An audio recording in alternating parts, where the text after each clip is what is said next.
Muy buenos días, mi nombre es Fede, yo soy Ana León y hoy con mi equipo les venimos a presentar qué es el COVID-19. El colegio es Nuestra Señora de Fátima, el grado es séptimo E. El proyecto está conformado por ciudadanos, comunicadores activos y comunicadores en otra lengua. Y el nombre del proyecto es el podcast al aire, cómo podemos escucharnos en la web. Y la pregunta problematizadora es cómo podemos narrar historias que pueden ser reproducidas una y otra vez en dispositivos electrónicos. ¿Qué es el COVID-19? Es una enfermedad infecciosa causada por el coronavirus que se ha descubierto recientemente. ¿Qué es el coronavirus? El coronavirus es una extensa familia de virus que causan infecciones respiratorias que pueden ir desde el resfriado común hasta enfermedades más graves como el síndrome respiratorio de Oriente Medio, MERS, y el síndrome respiratorio agudo severo, SARS. El coronavirus se ha descubierto recientemente causado por la enfermedad COVID-19. ¿Cómo el COVID-19 ha afectado a la humanidad? Las escuelas han cerrado muchas regiones con las complicaciones del cuidado infantil, que esto representa para muchos la educación en el hogar. Se está convirtiendo en la norma. Algunas personas tienen que adaptarse a otras modalidades de trabajo o quizás no puedan trabajar. Otras personas que quizás hayan tenido contacto con una persona que haya dado positivo tienen que estar 2 o 3 semanas fuera de contacto.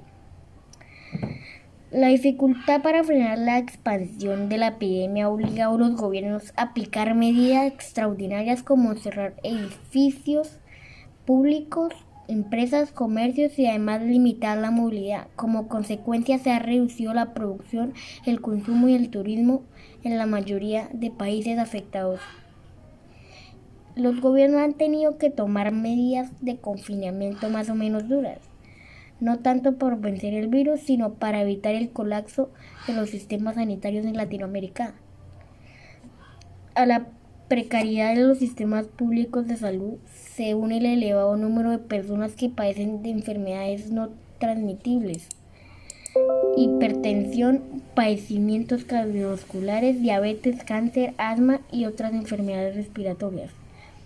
Según la directora de la OPS, nunca se había visto una relación tan letal entre una enfermedad infecciosa y las enfermedades no transmisibles.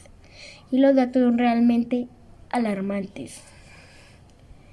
El virus no será vencido hasta que no haya una vacuna, y si se tiene los protocolos de las pruebas clínicas no sería aplicable. De acuerdo con las predicciones más optimistas, incluso se consiga lo mismo porque otras vacunas antivirales. No se puede esperar la inmunidad total. Por el momento no se puede vencer al virus, solamente se puede evitar su contagio y evitarlo para eludirlo. Hay que cerrar actividades económicas y registrar la movilidad de las personas para frenar las economías. El tiempo que dure este estancamiento determina la gravedad del impacto, como la producción está fragmentada y los procesos están encadenados internacionalmente. Lo mismo la movilidad y el transporte de los flujos comerciales e insumos y productos. Las cadenas de valor se están quebrando y no es seguro que todas se puedan recomponer dada su complejidad. Buenos días, hoy les voy a presentar unas ventajas y desventajas sobre el COVID-19. El coronavirus ha traído consigo un inesperado beneficio para el planeta y se trata de la mejora del medio ambiente, mejora que podría ser momentánea, pero es notoria, al menos en territorio chino, lugar en donde se originó el primer brote del virus que hoy ha contagiado más de 83.000 personas. ¿Cómo es posible la mejora del ambiente a causa del coronavirus?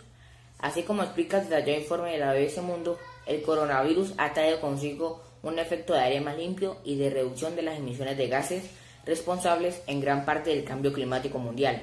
La BBC Mundo explica que el cierre de las fábricas y comercio en China, así como las restricciones de viajes que ha impuesto el gobierno de ese país para hacerle frente al coronavirus, han generado una baja sustancial en el consumo de combustibles fósiles.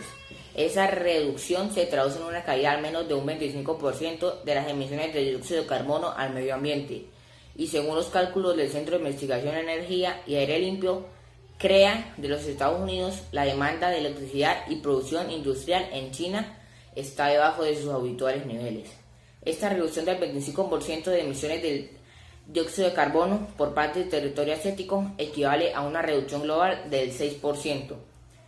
Asegura que esa baja en la producción industrial a causa del coronavirus es posible por la que la China ha dejado de emitir una cuarta parte de las emisiones de dióxido de carbono al ambiente, y esa tendencia se ha mantenido durante las últimas 3 semanas. En conclusión, a las ventajas ya escuchadas, podemos dar unas conclusiones que serían un nuevo aire más limpio para el medio ambiente, una caída al menos del 25% de las emisiones de dióxido de carbono. Ventajas del COVID-19. El coronavirus ha dejado como única opción para muchas empresas el teletrabajo, por lo que esta modalidad se ha visto en un gran incremento en nuestro país, teniendo en cuenta que esta práctica era algo que no se tomaba tan en serio en el mismo. Hay estudios externos que revelan que la producción laboral desde casa puede mejorar la eficacia de los trabajadores, ya que los mismos pueden sentirse más cómodos en su ambiente hogareño. El virus trae consigo muchos restos, entre ellos continuar con la educación. Se debe buscar la manera de reforzar este método para no dejar que el país se hunda. Es por ello que varias instituciones educativas han ampliado esta práctica para tratar de mantener las clases con normalidad, aunque sea de manera virtual. Nada mejor que la buena relación laboral, y en esos tiempos de crisis, cuando todo ha dejado de ser como lo planeado y todos deben estar en sus casas para su cuidado, es cuando los empleadores tienen la oportunidad de obtener una mejor relación con los trabajadores. Este tema es algo que se ha reforzado sobre todo para quienes no pueden hacer la cuarentena y les toca seguir laborando. Además de los equipos de protección individual, las empresas deben implementar un plan de emergencias para manejar esta situación, ya que tomó desprevenido a todo el mundo y nadie estaba realmente preparado para esto. Conclusiones a esas desventajas, podríamos deducir que las proyecciones apuntan a que inevitablemente algunas empresas irán a la bancarrota y subirán el desempleo en medio de una crisis catalogada como la peor desde la Gran Depresión de 1929. Sin embargo, la mayor parte de los países de la región han activado planes de emergencia. Están negociando ayudas financieras y utilizando todas las municiones disponibles para enfrentar lo que se viene. Espacios públicos, incluso contra la misma empresa privada, la empresa privada y la empresa pública, que tanto nos duele a los ciudadanos del común, porque están dejando sin trabajo a muchísima gente. ¿A qué gente? A la gente de la clase media, que es la que más sufre en este momento el rigor del Estado y el rigor de la sociedad, que tanto señala al Estado de corruptos, pero que asimismo dañan lo poco o mucho que ha hecho el Estado. Esta pregunta: ¿cuáles cree que pueden ser las alternativas para la solución de la situación actual en Colombia? En mi parecer deberían reunirse estas personas que se hacen llamar líderes políticos, sociales, económicos, líderes de derechos humanos y demás líderes de los diferentes sectores de nuestra comunidad. Y estos líderes adoptar algunos de los mecanismos de participación ciudadana contemplados entre la Constitución política para generar un cambio real en nuestro sistema político. Estudiar la manera de bajar la cantidad de parlamentarios, de reducir la cantidad de funcionarios públicos y los salarios exorbitantes que ganan estos funcionarios.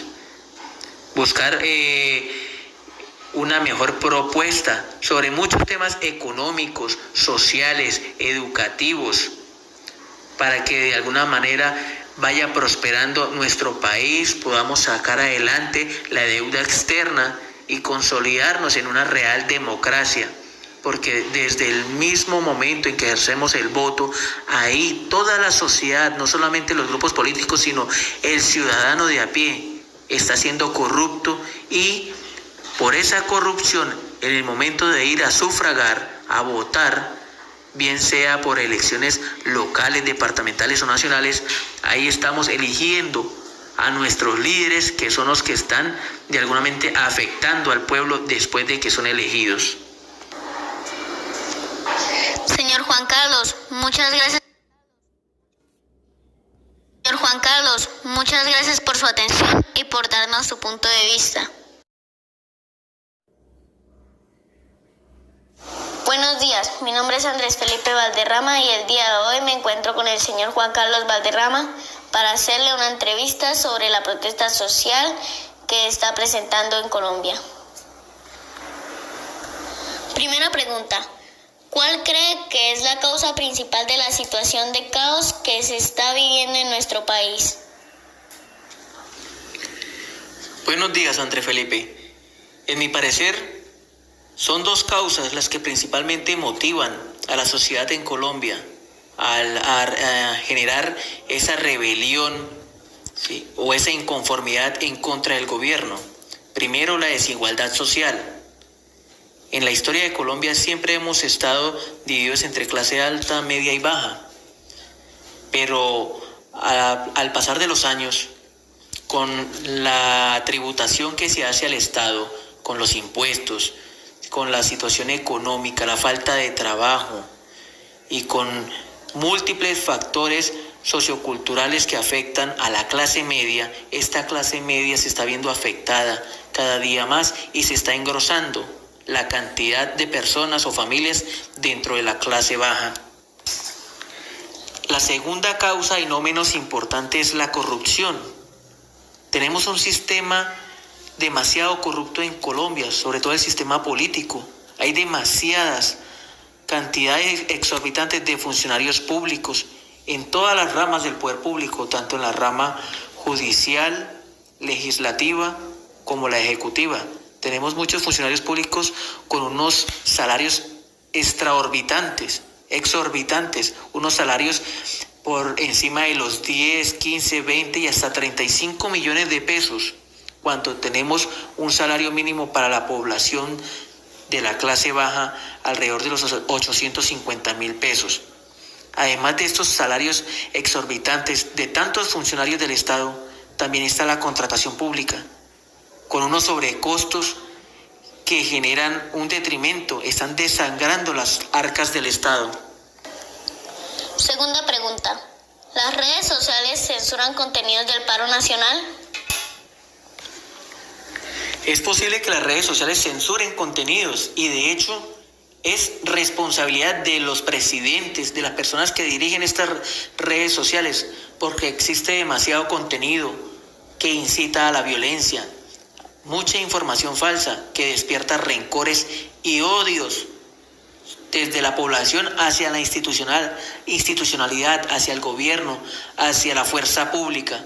Esto no quiere decir que se deba ocultar la realidad del país y facilitar hechos en contra de los derechos humanos, pero sí que haya una información de manera imparcial, que haya una información veraz de los hechos para tener informado a la sociedad colombiana y al mundo.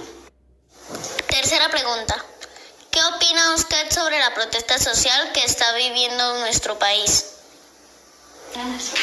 La protesta social pacífica, legal, está instituida, está enmarcada dentro de nuestra constitución política y bienvenida sea, ¿sí?, como un mecanismo para ejercer un derecho a la reclamación sobre el desacuerdo que tiene el pueblo con el Estado. Yo, como cualquier otra persona coherente, quiero un mejor país, necesitamos un mejor país. Pero si bien es cierto que hay corrupción, esta corrupción es el gobierno de turno. Tenemos un sistema corrupto, insisto, y hay corrupción en la misma oposición, los partidos de oposición al gobierno. Hay corrupción en las ONG, en los organismos de derechos humanos. Hay corrupción al interior de las diferentes instituciones del Estado, pero asimismo estamos siendo corroídos estas instituciones del Estado y los grupos políticos por grupos armados ilegales al margen de la ley. Y también se ha dicho que la misma comunidad en general es corrupta.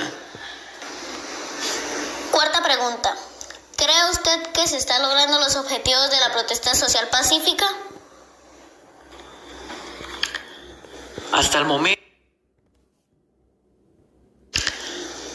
el momento no creo que se estén cumpliendo los objetivos de la protesta social pacífica. Si bien es cierto la mayoría de personas salen a las calles a ejercer el derecho a la protesta pacífica, se está viendo empañada esta protesta porque no se está llegando a un objetivo, a un fin, a un acuerdo. Y sí, en cambio, se permite dentro de esta protesta pacífica, los mismos líderes no tienen la capacidad para mantenerla, ¿sí?, sobre un estatus pacífico, y dejamos que sea permeada por grupos vandálicos, por grupos organizados, ilegales, armados. Jamás será bueno el caos, el vandalismo, la destrucción de los espacios públicos, los saqueadores, los bloqueos y los bandidos que aprovechan la manifestación pacífica para infiltrarse. ¿Qué ganan con infiltrarse? De alguna manera pasar desapercibidos entre la gran multitud y poder atentar contra las entidades públicas, atentar contra las entidades bancarias, atentar contra el patrimonio cultural, contra